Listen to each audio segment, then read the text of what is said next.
नमस्कार, स्वागत है आपका इस नए वीडियो में। यहाँ मैं बात करने वाला हूँ वापस मेन्यू की। मेन्यू के बारे में बहुत सारी बातें कर चुके हैं, लेकिन आगे और भी करते रहेंगे। आज मैं आपको बताने वाला हूँ मेन्यू की प्लानिंग कैसे करें।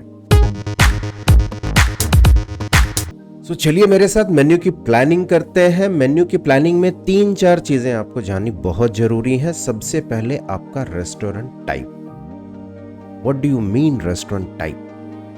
टाइप का मतलब ये हुआ कि आप किस फॉर्मेट में काम करने वाले हैं। करेक्ट? छोटा रेस्टोरेंट है, बड़ा रेस्टोरेंट है, डिलीवरी वाला रेस्टोरेंट है, टेक अवे है, फुल सर्विस है, QSR है, क्या है आपका रेस्टोरेंट? सबसे पहले तो ये जाननी जरूरी है। उसके बाद ये समझना जरूरी है आपका नीश क्या है। नीश का मतलब क्या हुआ? Market segment. आप किसको बेचना चाहते हैं और क्या बेचना चाहते हैं। फिर आती है बात आपकी स्पेशलिटी की। फिर बात आती है आपके टारगेट ऑर्डर वैल्यू की या ऑर्डर वैल्यू की। ऑर्डर वैल्यू क्या है नहीं पता, कोई दिक्कत नहीं, चिंता मत कीजिए, थोड़ी देर बाद सब पता चल जाएगा।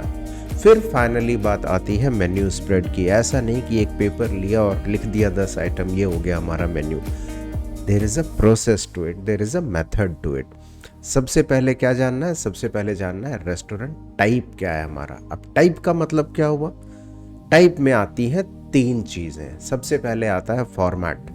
आप छोटे रेस्टोरेंट हो मतलब 300 स्क्वायर फीट से नीचे, आप मीडियम हो मतलब 300 से 700-800 स्क्वायर फीट के बीच में, या लार्ज हो वो multi cuisine type 2000 square feet या थाली रेस्टोरेंट्स, गुजराती थाली, राजस्थानी थाली, मील्स। वो आपका फॉर्मेट है, क्योंकि जैसा फॉर्मेट होगा मेन्यू भी वैसा ही होगा। उसके बाद डिपेंड करता है आप कैसी सर्विस देने वाले हो अपने कस्टमर को। क्या आप ओनली डिलीवरी रेस्टोरेंट हो, या सीधे कहूं तो क्या आप क्लाउड किचन हो, या आप टेक अवे भी कराते हो, या सेल्फ सर्विस है सब कुछ। आप यहाँ आओ, पहले पैसे दे दो, उसके बाद डिश खरीदो, खाओ, अच्छा बुरा जो लगा हम बाद में देखेंगे। ये है सेल्फ सर्विस। यहाँ आपके पास सर्विस स्टाफ नहीं है। या आप QSR हो। QSR मतलब क्विक सर्विस, जहाँ पे 80-90% चीज़ें की हुई होती हैं। ऑर्डर आने के बाद बाकी का 10% आप फटाफट करते हो और 5 से 10 मिनट में आप कस्टमर को सर्विस देते हो। ये है आपका QSR फॉर्मेट। या फुल सर्विस फॉर्मेट। आप आइए, टेबल पे बिठाइए कस्टमर को, उनको मेन्यू दीजिए, वो मेन्यू को पढ़ेंगे, ऑर्डर आएगा, ऑर्डर के बाद वो किचन में जाएगा, किचन से वो बन के आएगा। So total 45 minutes to 1 hour का साइकिल टाइम है। ये है हमारा फुल सर्विस रेस्टोरेंट। अब जैसे ही आपकी सर्विस होगी, जैसी आपकी एक्सपेक्टेशन आप डेवलप करेंगे कस्टमर के लिए, वैसा ही आपका मेन्यू होगा। तीसरी चीज जो मैटर करती है रेस्टोरेंट टाइप में, वो है आपकी पोजीशनिंग। आप अपमार्केट रेस्टोरेंट हो, प्रीमियम कैटेगरी में हो, फाइन डाइन कैटेगरी में हो, या वैल्यू फॉर मनी कैटेगरी में हो, हर एक जगह पे आपका मेन्यू अलग अलग होगा। इतनी चीजें हमें देखनी पड़ती हैं रेस्टोरेंट टाइप के बारे में। अब रेस्टोरेंट टाइप एक बार हमें पता चल गया, एक बार हमें इसकी क्लैरिटी आ गई, अगला क्या देखते हैं? इसके बाद देखते हैं मेरा नीश क्या है। थोड़ी देर पहले भी मैंने नीश की बात की थी। अब ये नीश होता क्या है? आप एक चीज समझिए, you can not sell everything to everyone. ये मार्केट का एक जनरल प्रिंसिपल है, एक जनरल रूल है। Now if you can not sell everything to everyone, you will sell something to someone. अब ये समथिंग जो है, ये मार्केट का एक पोर्शन है, which is your market segment. Someone customer का एक पोर्शन है, which is your customer segment. आप किसको क्या बेचने वाले हो, यह है आपका निश। आपका निश क्या हो सकता है? फूड बिजनेस में क्विजीन हो सकता है कि आप चाइनीज अच्छा बनाते हो तो आप चाइनीज ही करोगे। इटालियन अच्छा करते हैं आप, तो आप इटालियन का जॉइंट चालू करेंगे। आप आइसक्रीम बहुत अच्छी बनाते हो, आइसक्रीम और gelato handmade, so you want to start a shop of gelato और आइसक्रीम। करेक्ट?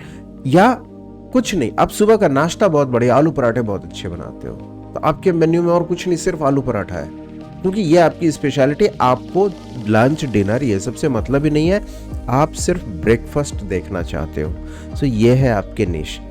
क्विजीन बेस्ड हो सकता है, कुकिंग मेथड बेस्ड हो सकता है। What we do in pizza is a wood fired pizza. तो ये कुकिंग मेथड की स्पेशलिटी है। विद इन इटालियन एक हमने माइक्रो निश बनाया, वुड फायर्ड पिज्जा। पिज्जा अपने आप में एक निश है, क्योंकि बाकी क्विजीन से डिफरेंट है, इटालियन है ये। Within pizza, within Italian, now we have a micro niche which is wood fired pizza. और ये कहाँ से आया? ये आया कुकिंग मेथड से, करेक्ट। ज्योग्राफी बेस्ड हो सकता है, लखनवी क्विजीन, चेटिनाड क्विजीन, मालाबार बिरयानी, ये सारे आप ज्योग्राफी बेस्ड हो सकता है। या कोई और आपके दिमाग में कुछ और आया, आपके दिमाग में आया फार्म टू टेबल कॉन्सेप्ट, वो एक आपका निश हो सकता है। तो आप निश बनाइए कि हमने पहले क्या किया, हमने रेस्टोरेंट टाइप डिफाइन किया, फॉर्मेट डिफाइन किया, सर्विस एक्सपेक्टेशन बनाई। अब हम आ रहे हैं निश पे। निश के तुरंत बाद हम लोग आते हैं अपनी स्पेशलिटी पे। मेरी स्पेशलिटी क्या है? जो भी मेरी स्पेशलिटी होगी, मेरा सजेशन ये है उसके अराउंड ही पूरा का पूरा मेन्यू सेंटर्ड होगा। मेरी स्पेशलिटी एक पर्टिकुलर डिश हो सकती है। मैं आलू पराठा बहुत अच्छा बनाता हूं। मेरी स्पेशलिटी हो सकती है एक ग्रुप ऑफ डिश, कि आलू पराठा हो, पनीर पराठा हो, आलू प्याज पराठा हो, कीमा पराठा हो। मैं सारे के सारे पराठे बहुत अच्छा बनाता हूं। सो ये मेरी स्पेशलिटी है। मैं अपना पूरा मेन्यू पराठों के अराउंड ही डिजाइन करूंगा। सो आपकी स्पेशलिटी या तो एक पर्टिकुलर डिश है, या एक पर्टिकुलर ग्रुप ऑफ डिश है, या एक क्विजीन है। एक क्विजीन आपकी स्पेशलिटी हो सकती है। आपके मेन्यू में इंडियन भी है, चाइनीज भी है, साउथ इंडियन भी है, थोड़ा सा पिज्जा पास्ता भी है, थोड़ा सैंडविच भी है, बट आपकी स्पेशलिटी है साउथ इंडियन। सो इंटायर साउथ इंडियन रेंज, वो डोसा में आपके 10 वेराइटीज हैं, उसके बाद आपका पनियारम है, अपम है, बहुत सारी चीजें आपने साउथ इंडियन में लगा रखी है, वो आपकी स्पेशलिटी है। तो मेरा पूरा मेन्यू डिजाइन, मेरे पूरे जो मैं प्लानिंग करूंगा ऑर्डर वैल्यू की, वो साउथ इंडियन के अराउंड करूंगा। इसी कॉन्टेक्स्ट में एक हमारा अपना कॉन्सेप्ट है सुपरस्टार डिश का, कि जब आप मेन्यू बनाते हैं तो आप सुपरस्टार डिश किस तरीके से बनाते हैं। और वो सुपरस्टार डिश का मतलब क्या होता है? You spend 4% of your effort in creating that dish, और वो डिश आपको 64% रेवेन्यू देके जाती है। ये पूरा का पूरा कॉन्सेप्ट क्या है? यूएसपी प्लस सुपरस्टार डिश, ये एक सिस्टमैटिक मेथड है। How do we design this, how do we derive at it, उसको मार्केट कैसे करते हैं, उसका बेनिफिट कैसे लेते हैं, वो सारी चीजें जानना हो तो नीचे लिंक है माय फर्स्ट फूड बिजनेस का। ये एक पूरा डिटेल्ड कोर्स है 16 दिनों का। 16 दिन के अंदर स्टेप बाय स्टेप आपको पूरी जानकारी मिलती है बिजनेस कैसे चालू करते हैं उसका। सो अगर इच्छा हो तो एक बार देख लीजिएगा, सारी चीजें उसमें ऑलरेडी कवर्ड है। बट मैं यहाँ बात कर रहा हूँ स्पेशलिटी की। जब हमने स्पेशलिटी डिफाइन कर ली, जब हमने ये देख लिया कि मेरी स्पेशलिटी क्या है, what is the next step? Next step is my target order value. अब मैं आ गया यहाँ पर हार्डकोर फाइनेंस के अंदर, अब मैं आ गया कमर्शियल कैलकुलेशन में। एक चीज हमेशा याद रखिएगा, अच्छा खाना बनाना एक आर्ट है। लोग कहते हैं ना, फूड मेरा पैशन है, कुकिंग मेरा पैशन है।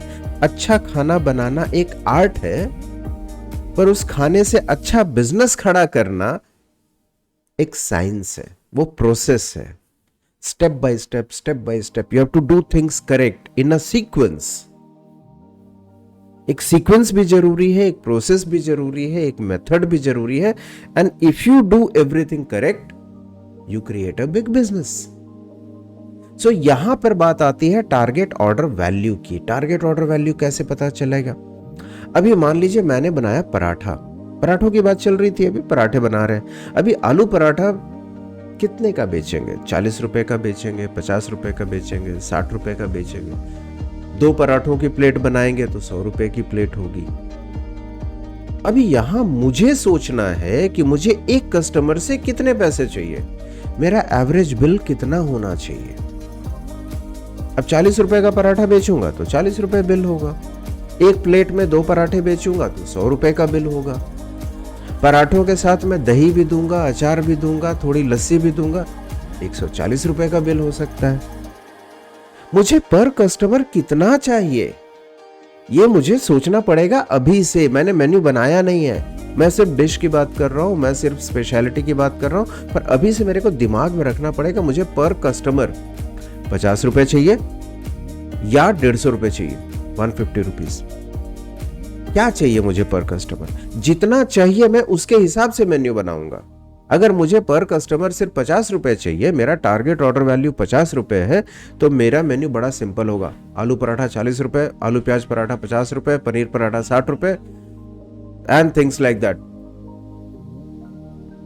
दही, अमूल दही छोटी वाली 10 रुपए, लस्सी 20 रुपए, पानी की बोतल 10 रुपए /20 रुपए ऑन MRP। ये मेरा मेन्यू होगा अगर मुझे एवरेज ऑर्डर वैल्यू 50 रुपए चाहिए तो। अगर मेरा एवरेज ऑर्डर वैल्यू मुझे 130 रुपए चाहिए या 150 रुपए चाहिए, तो मेरा मेन्यू कैसा होगा। मेरा मेन्यू होगा ये: आलू paratha with curd combo, 2 aloo paratha plus curd plus pickle plus green salad 130 rupees. 1 aloo paratha plus 1 aloo pyaz paratha plus curd plus pickles plus salad 140 rupees. 2 paneer paratha plus same thing curd and pickle 180 rupees.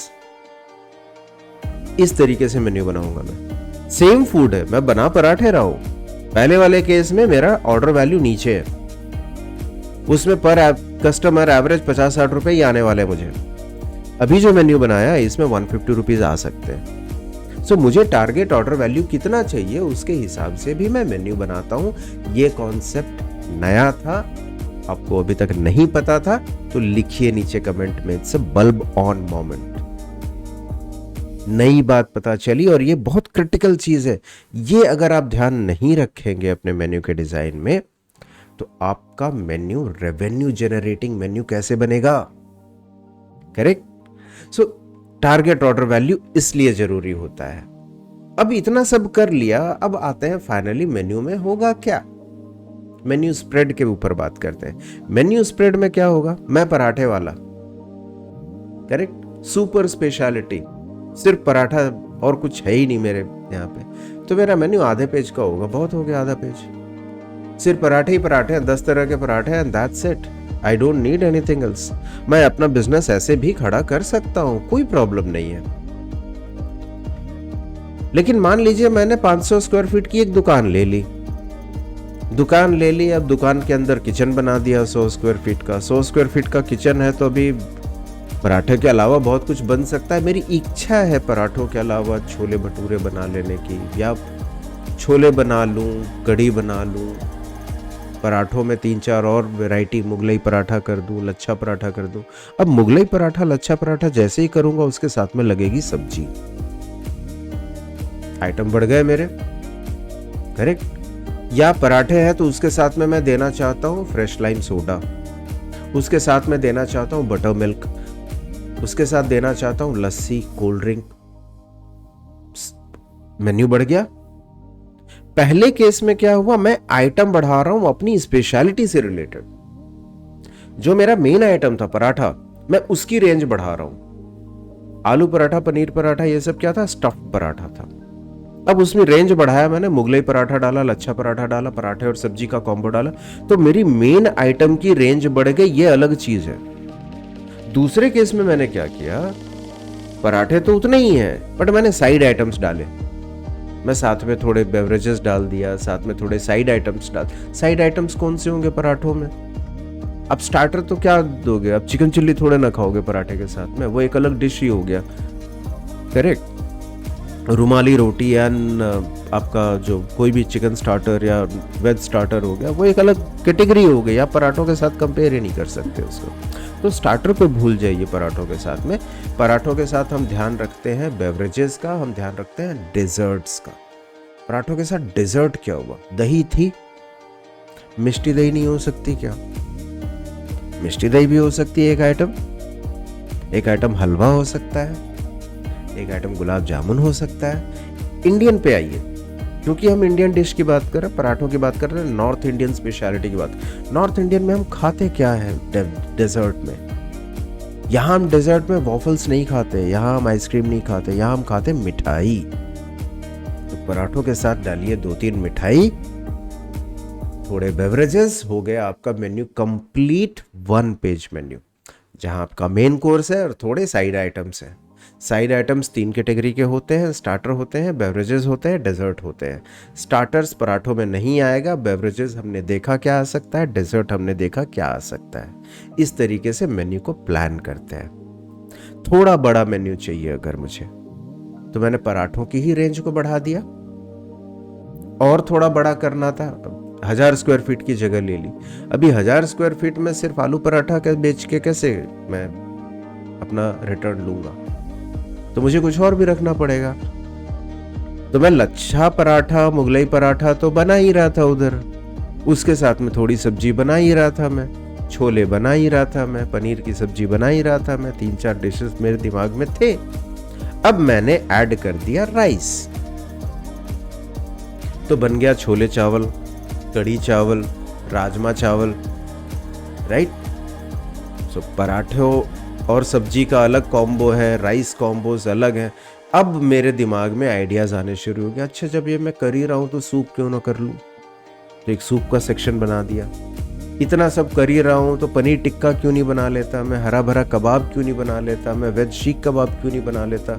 अगर मैं नॉन वेज साइड की तरफ हूं तो मैं कीमा पराठा क्यों नहीं बनाता? मैं चिकन चिल्ली क्यों नहीं बनाता? मैं चिकन टिक्का क्यों नहीं बनाता? मुर्ग मलाई टिक्का क्यों नहीं बनाता? बन गया मेरा सूप, स्टार्टर्स, इलैबोरेट मेन्यू बन गया। शुरुआत हमने पराठों से की थी, वो थी हमारी स्पेशलिटी। अब वहां से बढ़ते बढ़ते पराठों की पूरी रेंज आ गई, राइस की पूरी रेंज आ गई, स्टार्टर की पूरी रेंज आ गई, सूप्स आ गए। अब सूप आ ही गए हैं तो थोड़े सैलड्स भी डाल दीजिए। सैलड्स क्या डालें भाई? तो सबसे सिंपल और सबसे प्लेन तो हमारा इंडियन ग्रीन सैलड है। थोड़ा onion, tomato, cucumber, beetroot, carrots, जितनी चीज़ें मिले आपको उसका एक बेसिक सैलड वर्जन हो गया। अब उसको थोड़ा सा अपग्रेड कीजिए, आ जाइए रशियन सैलड पे, आ जाइए वाल्डॉर्फ सैलड पे, आ जाइए पाइनएप्पल सैलड पे, आ जाइए पास्ता सैलड पे, अगर आप फ्यूजन की तरफ जाना चाहते हैं तो।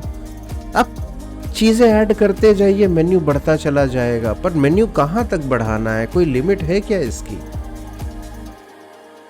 इसकी लिमिट है या नहीं है ये मैं बताऊंगा किसी और वीडियो में, कि आपके मेन्यू में कितने आइटम होने चाहिए।